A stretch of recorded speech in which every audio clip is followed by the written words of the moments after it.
আপনি কি কোনো আসক্তিতে জড়িয়ে পড়েছেন? হতে পারে সেটা মাদক, পর্নোগ্রাফি, জুয়া, মোবাইল আসক্তি। অথবা আপনার কি মনে হচ্ছে জীবনটা জটিল হয়ে গেছে? কখনো কি আত্মহত্যার কথা চিন্তা করেছেন? নিজের প্রতি আত্মবিশ্বাস কমে গিয়েছে? অথবা প্রিয়জনের প্রতি? আসক্তি, ট্রমা, ভাঙা সম্পর্ক বা নিজের ভেতরে অস্থিরতা থেকে মুক্তি খুঁজছেন? তাহলে এই চ্যানেলটা আপনার জন্য।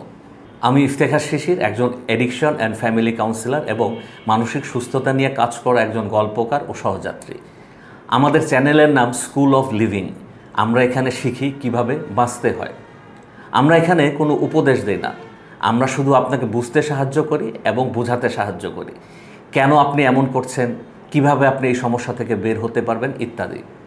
প্রতি সপ্তাহে নতুন নতুন ভিডিওতে বাস্তব অভিজ্ঞতা, সায়েন্স, সাইকোলজি আর সহজ ভাষায় জীবন শেখার গল্প করব আমরা, যা আপনার জীবনকে বদলে দিতে পারে। আপনি যদি নিজের ভেতরের ক্ষতগুলো বুঝতে চান, কোনো বদভ্যাস থেকে মুক্তি পেতে চান, যদি নিজেকে ভালোবাসতে শিখতে চান, আপনার কেউ যদি সমস্যাগ্রস্ত হয়ে থাকে, তাহলে এই চ্যানেল আপনার একান্ত আপনজন হতে পারে। চ্যানেলটি সাবস্ক্রাইব করুন, ভিডিওগুলো শেয়ার করুন এবং আপনার প্রিয়জনকে দেখতে দিন। আর চলুন একসাথে শিখি কিভাবে বাঁচতে হয়। ধন্যবাদ।